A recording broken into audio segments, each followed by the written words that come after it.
सुप्रभातम बच्चों, कैसे हो आप सब। मैं उम्मीद करती हूँ कि आप सब बहुत अच्छे होंगे।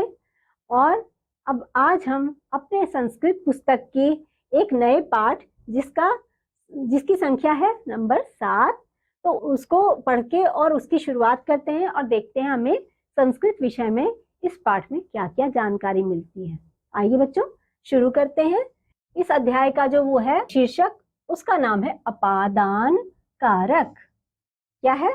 अपादान कारक। और इसी को इंग्लिश में क्या कहा जाता है बच्चों? एबलेटिव केस। जब हम इसके बारे में जानना चाहते हैं तो हमें थोड़ी सी इसको समझने की जरूरत है।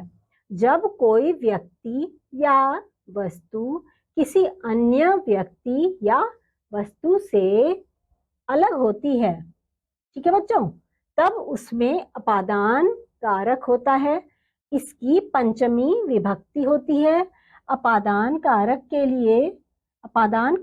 के विभक्ति चिन्ह से अलग होता है। जैसे उदाहरण के लिए बच्चों, जैसे नंबर 1 किसान घर से आता है।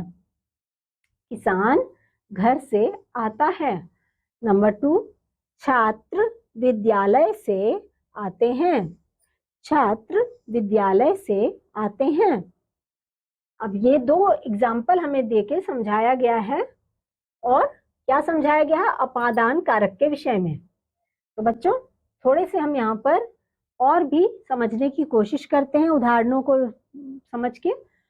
यहाँ पर संस्कृत में कहा जा रहा है इदम उद्यानम अस्ति। यह बागीचा है। उद्यानम किसको बोलते हैं बच्चों? बगीचे को। इदम उद्यानम अस्ति, यह बगीचा है। अत्र वृक्षात् पत्राणि पतन्ति। बच्चों अत्र वृक्षात् पत्राणि पतन्ति का मतलब है यहाँ पेड़ से, ये देखो बच्चों, पेड़ से पत्ते जो हैं वो गिर रहे हैं, तो इसलिए यहाँ कहा जा रहा है यहाँ पेड़ से पत्ते गिरते हैं। वृक्षात् फलानि पतन्ति, यहाँ पेड़ से पत्ते गिरते हैं और पेड़ से फल गिरते हैं। वृक्षात् फलानि पतन्ति, यहाँ यानी कि फल भी, पेड़ से फल भी गिरते हैं ना बच्चों, तो यहाँ पेड़ से फल भी गिरते हैं। मालाकारः गृहात् आगच्छति सः। माली घर से आता है। माली कहाँ से आता है? माली घर से आता है। सः कूपात् जलम आनयति। वह यानी कौन?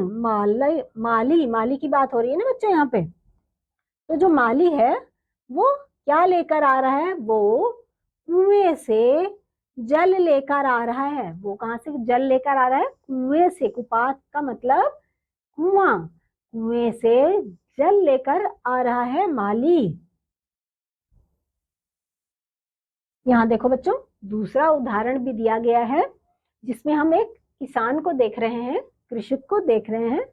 कृषकः ग्रामात् नगरं गच्छति।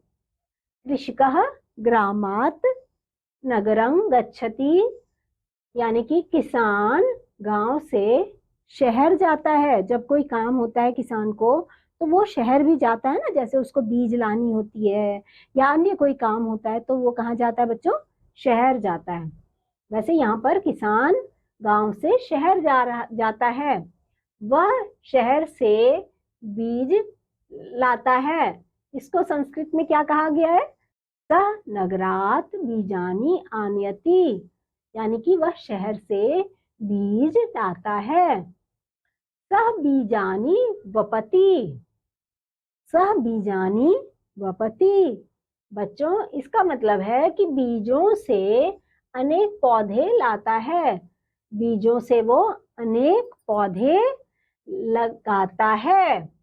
बीजेभ्यः अनेके पादपाः उद्भवन्ति।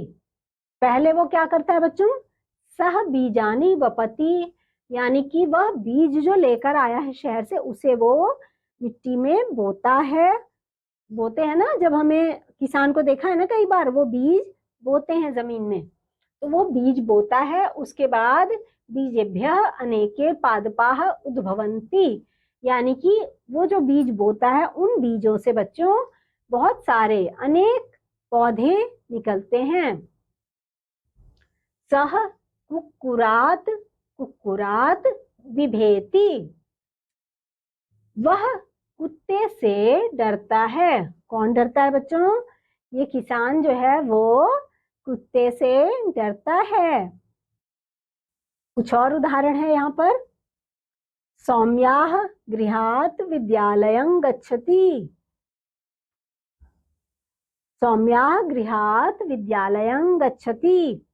ये जो है सौम्या, ये लड़की और ये लड़का, इसके बारे में बताया जा रहा है संस्कृत में। सौम्याः गृहात् विद्यालयं गच्छति, जो सौम्या है वो घर से विद्यालय जाती है। तत्र सह शिक्षकात् संस्कृतं पठति, वहां पर वह शिक्षक से संस्कृत पढ़ती है। विद्यालय में वो शिक्षक से, अपने शिक्षक से संस्कृत पढ़ती है। वेदः पुस्तकालयात्, वेदः पुस्तकालयात् पुस्तकानि आनयति, वेद पुस्तकालय से पुस्तकें लाता है। वेद कौन है? ये जो लड़का है, ये जो बालक है, इसका नाम वेद है। तो इसलिए यहाँ पे कह रहे हैं वेदः पुस्तकालयात् पुस्तकानि आनयति। वेद जो है वो पुस्तकालय यानी कि लाइब्रेरी, जिसको आप लाइब्रेरी भी कहते हो, पुस्तकालय से पुस्तक लाता है, पुस्तकें लाता है। कई पुस्तकें लाया है वो, पुस्तकें लाता है। उभौ विद्यालयात् गृहम् आगच्छतः, दोनों विद्यालय से घर आते हैं। दोनों कौन कौन? सौम्या और वेद। सौम्या और वेद दोनों विद्यालय से घर आते हैं। बच्चों, आपने देखा हमने इस पाठ में हमने 2-3 तरह के उदाहरणों के साथ आपको क्या समझाया? अपादान कारक के बारे में। अपादान कारक के बारे में आपको, मुझे उम्मीद है ये जानकारी आपको अच्छी लगी होगी और समझ में भी आई होगी। तो बच्चों, अगले पाठ में एक बार फिर मैं आपके सामने उपस्थित होंगी, संस्कृत के बारे में कुछ और बताऊंगी। तब तक के लिए बच्चों, बाय बाय।